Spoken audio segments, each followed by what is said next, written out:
Yeah, and I think to your point, I try to share with folks understanding, even from a compassion standpoint, for the first 6 to 7 years of your life, your brain's in theta. It's essentially just in hypnosis, evolutionary. You're just absorbing how to be. Then you become conscious, but you're running out that program then. So I think this misconception about the amount of free will people think that they have is an important aspect that through my experiences, it showed me. Again, it was that for me, the first time, my first experience really was this fracturing of Kirby and then like the authentic self. It was like, oh, that is a character.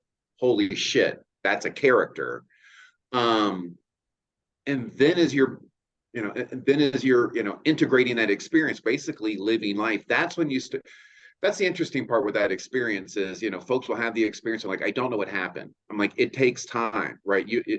It's like you got a new set of glasses, you got a new set of lenses. The way that you're going to see reality is just going to be slightly different. You have to actually go out and wear those glasses. So for me personally, it was this difference of I would say something, I'm like, oh, that's what you do. You do, right? This other version, this outly version. I'm like, oh, that's what you do.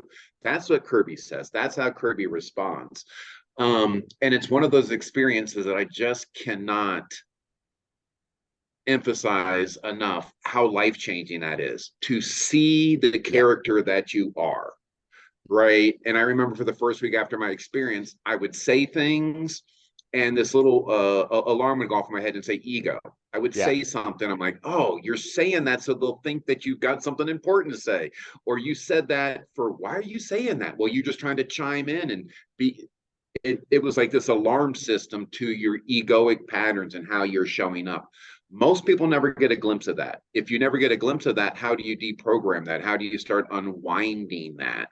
Right. And I think that is the power of this molecule versus, again, an ayahuasca experience or a psilocybin experience. Yes, you get some valuable information, you can get some insights, but those insights are still being interpreted through this lens of the ego. Right.